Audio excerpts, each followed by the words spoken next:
Pichincha Universal, generando noticias. Ya está Liliana Durán con nosotros y como el país sabe, faltan 5 días para que vence el nuevo plazo que el gobierno se impuso para enviar a la Asamblea 3 leyes clave en el campo laboral, tributario y monetario. El vicepresidente de la República aseguró que las reformas al Código del Trabajo y económicas serán enviadas a mediados de septiembre. Mientras todo esto pasa, en la Asamblea está paralizado el análisis del nuevo Código del Trabajo. ¿Qué nos cuenta Liliana Durán sobre el tema? De inmediato, buenos días, ¿cómo está? Buenos días, un cálido saludo a todas las personas que nos acompañan a través de estos micrófonos. Siempre es bueno y motivante poder compartir a través de estos micrófonos con la ciudadanía. Bueno, estas reformas que responden a la agenda del Fondo Monetario Internacional están anunciadas desde hace meses atrás. Han estado buscando mecanismos de cómo neutralizar la acción, especialmente de la Comisión de los Derechos de los Trabajadores.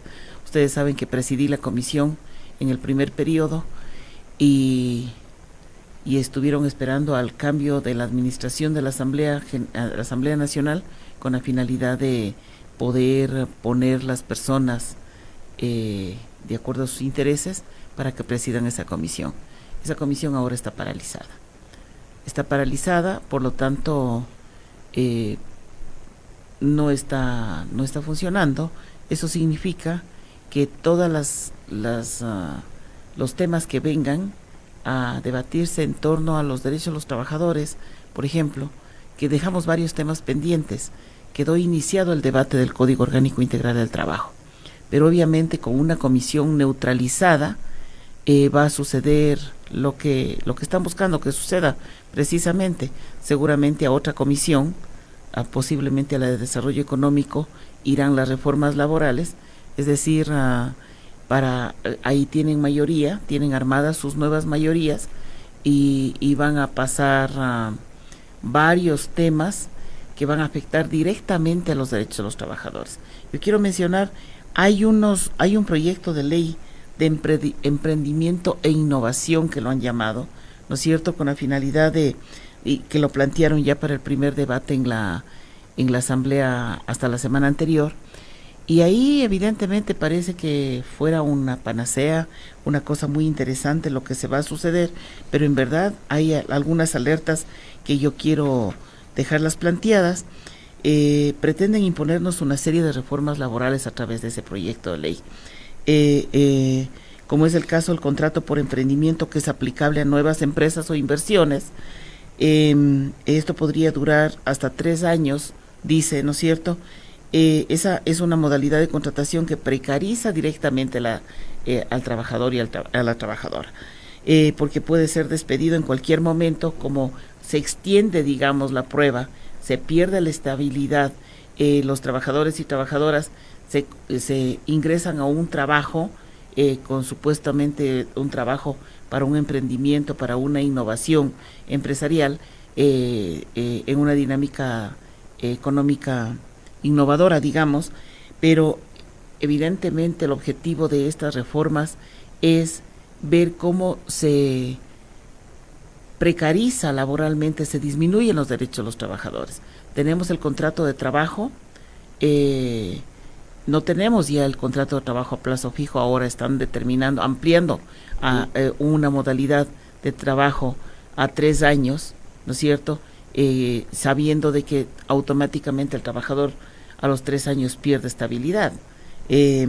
Otro elemento importante que yo creo que es necesario mencionar es de que se crea ahí el Consejo Nacional de Trabajo y Salarios, creó una modalidad como de contrato especial para este tipo de innovaciones, de emprendimientos. Lo grave es de que realmente no establecen límites para esos emprendimientos supuestos, ¿verdad? Se habla de emprendimientos cuando estamos pensando en pequeñas empresas. Sin embargo, de ello no se establece un límite, un techo, un monto, con la finalidad de poder decir estas son las empresas que van a emprender. Todas las empresas se van a declarar emprendedoras con la finalidad de precarizar laboralmente a sus trabajadores. Es decir, incluso están pensando en cómo establecer unos mecanismos, unos tipos de salario diferenciados al salario básico, a la remuneración básica unificada. Entonces hay varios elementos que hay que tener en cuenta. Último, porque eso es novedoso. Lo primero, quería igual contrastarle, asambleísta, o reforzar algunas de las ideas con lo que manifestó el presidente del Comité Empresarial en estos micrófonos, Patricio Alarcón, en el sentido de que, por ejemplo, los 3 años de prueba de los trabajadores en cualquier emprendimiento, cuando se le consulta sobre el tema de si es que emprendimientos son solo pymes, él dice que no, son nuevas inversiones. Claro. Y que considerar que solo la pyme tiene este acceso es conculcatorio de las libertades. Exacto, esa es la gran verdad. Detrás de este proyecto de ley que habla del emprendimiento y de la innovación, la única intencionalidad que lleva es precarizar a los trabajadores, es decir, quitarles estabilidad, quitarles la posibilidad de sus horas extras extraordinarias, restarles diferentes beneficios. Es decir, si ahora para poder acceder a un trabajo, digamos, tenemos el contrato de trabajo y se establece 3 meses de prueba y automáticamente el trabajador se estabiliza, ¿verdad? Ahora esa prueba va a alcanzar a 3 años. Es decir, automáticamente los trabajadores pierden estabilidad.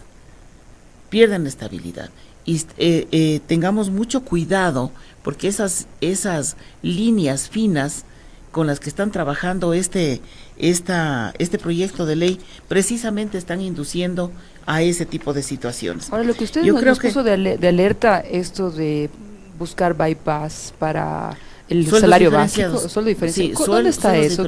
¿Cuál es el artículo? Ya viene, o sea, es decir, están lanzando globos de ensayo, pero no nos olvidemos de que hubo un pronunciamiento precisamente de los empresarios de Guayaquil que indicaron de que esto no va a afectar a los trabajadores estables, sino que claro, esto es un tema para los emprendimientos, para los nuevos. Es decir, incluso lamentablemente esos pronunciamientos los escuché también en pseudo dirigentes sindicales que dijeron, no, están confundiendo. Lo que pasa es que la Revolución Ciudadana, los correístas, están distorsionando la información. No es así. Aquí está la prueba. Ya se pasó el primer debate. Y son leyes que las están trabajando de una manera tan acelerada que no les dan posibilidad de reacción a los trabajadores. Permítame, Lilian, varios voceros de partidos políticos, asambleístas de otros partidos políticos, inclusive de sectores vinculados a la derecha, han señalado aquí en estos micrófonos que ellos no van a permitir que se atropelle los derechos de los trabajadores en el ámbito laboral, en el ámbito de la seguridad social. Esto nos haría suponer que en un momento dado una correlación de fuerzas favorable no existen para la aprobación de estas reformas. Mucho más si tomamos en cuenta que se avecina el proceso electoral y que nadie quiere estar en un tema tan polémico, y más bien lo que se está planteando es bajarse de la camioneta. Por lo que se avecina un proceso electoral, precisamente han puesto el pie en el acelerador con la finalidad de sacar lo más rápidamente posible. Con un gobierno como el de Moreno, tan desgastado, entonces quieren dejar en nombre de este mal gobierno, quieren dejar pasando todas las situaciones para afectar a los trabajadores. Pero los apoyos al interior de la Asamblea repercute políticamente. Tiene que votar socialcristianos, creo. Desde luego, etcétera. Pero entonces con este tipo de argucias, con este tipo de leyes veladas, que aparentemente no distorsionan el Código del Trabajo, están abriendo la puerta para la precarización laboral. Han abierto la puerta para la precarización laboral. Aparentemente, qué chévere, le ponen un nombre bonito, no nos olvidemos el nombre que pusieron para el fomento tema productivo. de fomento Ah, no, productivo. sí, pues. Una maravilla. No tiene nada que Dijimos, ver con eso. qué maravilla, pero no tiene nada que ver con fomento productivo. Ahora con el tema de emprendimiento e innovación, no tiene nada que ver. La única innovación que están planteando es la precarización laboral. Y yo creo que aquí vale la pena un llamado de atención a los trabajadores y trabajadoras. Reaccionen, despierten, están dormidos. Pero están diciendo que van a modernizar el código laboral también. Es otro argumento falaz. Hay que modernizar porque es un código caduco. ¿Y modernizar implica retroceder en derechos, como se está planteando? La Constitución de la República del Ecuador, la Constitución de Montecristi, no nos olvidemos que al comienzo de este gobierno se llenaba la boca hablando del espíritu de Montecristi, ¿verdad? El espíritu de Montecristi dice claramente, la Constitución de Montecristi dice claramente que la Constitución es garantista de derechos, no retrocesos, sino que los derechos tienen que establecerse de manera progresiva que favorezca a todos los ciudadanos y ciudadanas. Eso es lo que establece la Constitución de la República del Ecuador. Por lo tanto, estas falacias que se han inventado de que van a renovar, ciertamente el Código del Trabajo es un Código del Trabajo que tiene ya más de 80 años. Nosotros, en ese espíritu, precisamente de conscientes de que el Código del Trabajo tiene que responder a las necesidades actuales del país, a las necesidades, a los derechos actuales, a las dinámicas laborales diferentes que existen en el país y que son lícitas y que están reconocidas en el marco de la Constitución. Se trabajó de manera muy responsable y promoviendo la participación ciudadana en todo el país. Me recorrí las 24 provincias del país, todos los rincones de nuestra patria, con la finalidad de recoger de viva voz de los trabajadores y trabajadoras de nuestro país, de los diferentes sectores, recoger sus propuestas y las plasmamos en más de 800 artículos, con la finalidad de que ahora ese Código Orgánico Integral del Trabajo responda a las necesidades actuales del país y responda a las necesidades actuales de los trabajadores diversos de nuestro país. Lamentablemente está ahí durmiendo el sueño de los justos. Quisieron neutralizar la Comisión de los Derechos de los Trabajadores precisamente para que bypasen las diferentes normativas para perjudicar y para precarizar a los trabajadores de nuestro país. Esa es la gran verdad. Entonces hubo una mayoría armada de acuerdo a intereses muy particulares y se prestaron varias de esas personas con la finalidad de reestructurar supuestamente la Comisión de los Derechos de los Trabajadores con la finalidad de neutralizar a esa comisión. No tenemos comisión especializada, claro. No está funcionando y no va a funcionar porque los intereses de la derecha ecuatoriana, y aquí debemos decirlo con letras mayúsculas, los intereses de la derecha ecuatoriana son aprovechar de este mal gobierno para dejar colocando todas las reformas con la finalidad de que ellos se liberen de responsabilidades frente al país, se liberen de responsabilidades frente a sus trabajadores. Esa es la verdad. ¿Será que es fácil que se bajen de la camioneta? Digo, porque insisto en esta pregunta, aunque todo puede pasar, ¿no? Sí, aún el tema de lo tributario, porque ha habido compromiso tanto de Creo como del Partido Social Cristiano de que no iban a permitir un impuesto más, pero realmente tras bastidores o fuera de micrófonos lo que se ha confirmado hay un consenso. Claro, hay un consenso, hay una mayoría que nos está gobernando y una mayoría móvil que está funcionando al interior de la Asamblea. Con acuerdos, ¿cuánto le cuesta al país esos acuerdos, esas componendas, ese tongo que se ha armado en la Asamblea? Es de vergüenza, la verdad, es de vergüenza. Y estaremos expectantes, ¿no? Por ejemplo, sobre una subida del impuesto al valor agregado, que es un impuesto para las mayorías, no para quienes más tienen, para quienes son los impuestos directos. Y que en cualquier sociedad civilizada se aplica el impuesto a la renta diferenciado. Es necesario alertar a la ciudadanía.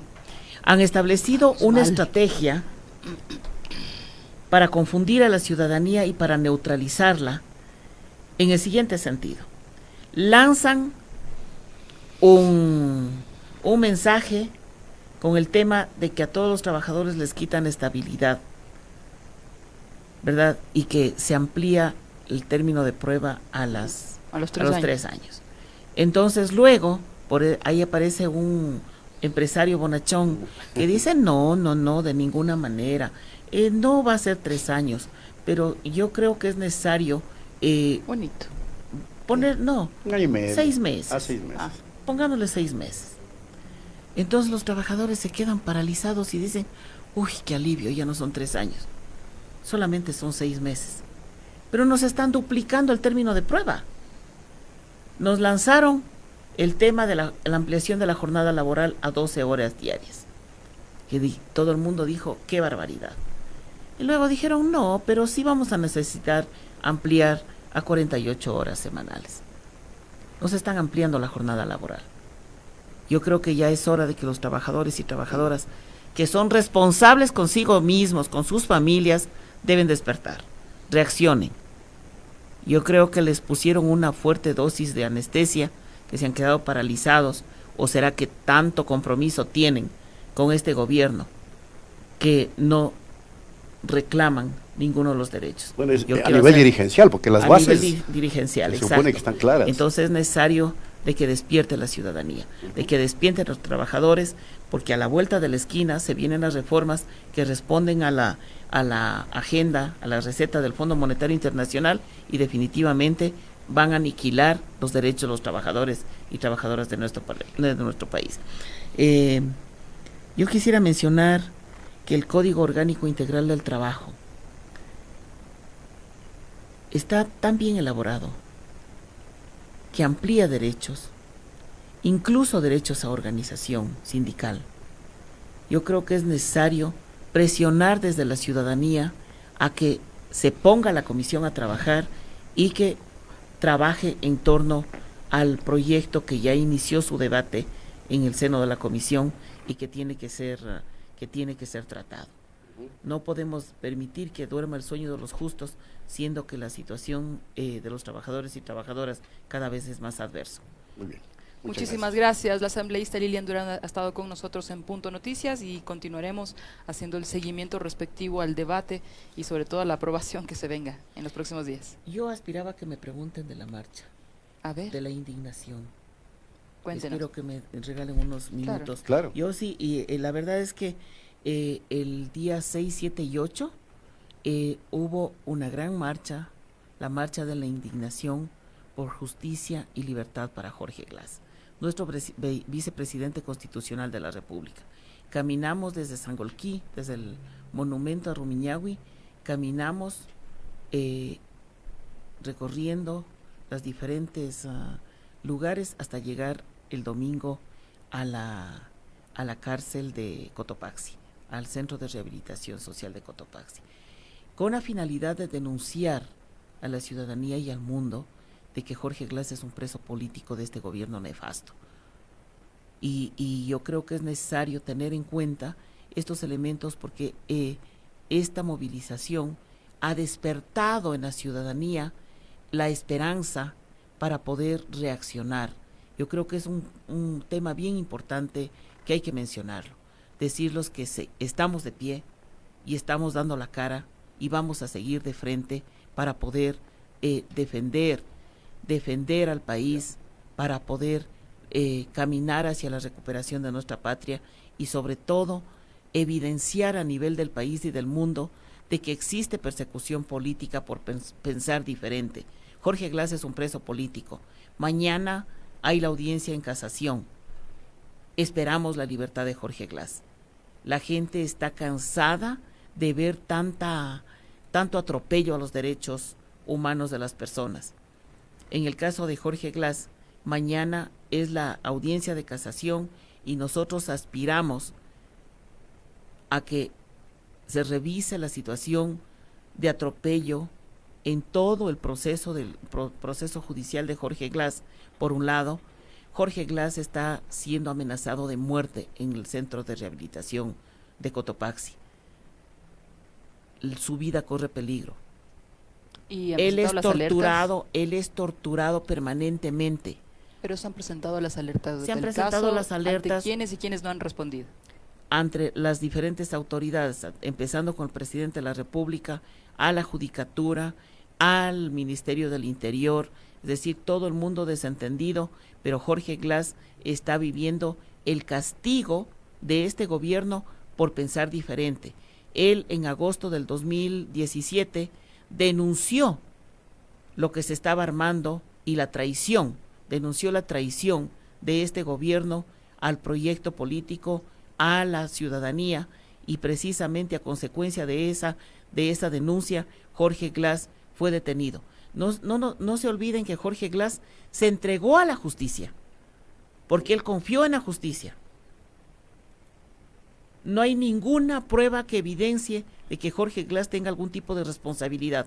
Todo lo que están haciendo es fraguando pruebas como el cuadernito de Hello Kitty o cualquier otra cosa, con la finalidad de mantener esta presión política para mantener silenciada una voz del pueblo que es el que ganó las elecciones y que definitivamente vamos a recuperar esa voz. Estamos recuperando la voz, y eso fue precisamente una evidencia clara estos días de la marcha de la indignación por la justicia y libertad de Jorge Glass, que hubo oportunidad de evidenciar la adhesión de la gente. Más de 1,000 personas estuvimos caminando por las carreteras hasta llegar a la cárcel de Cotopaxi. Y la adhesión de la gente en todo ese recorrido fue contundente. Y yo creo que podríamos hasta decir que las consecuencias de la salida de el primer logro que tiene esta movilización es precisamente la salida del señor Cuesta, porque no estamos dispuestos a seguir aguantando, y vamos a seguir impulsando acciones que permitan la reacción ciudadana, el despertar de la ciudadanía para defendernos de todo el atropello que estamos viviendo. Muchísimas gracias, asambleísta, por su presencia acá en Punto Noticias. Muy amable. Muchas gracias. Retornamos con otros temas enseguida de la pausa. Pichincha Universal. Aquí se escuchan bien las noticias.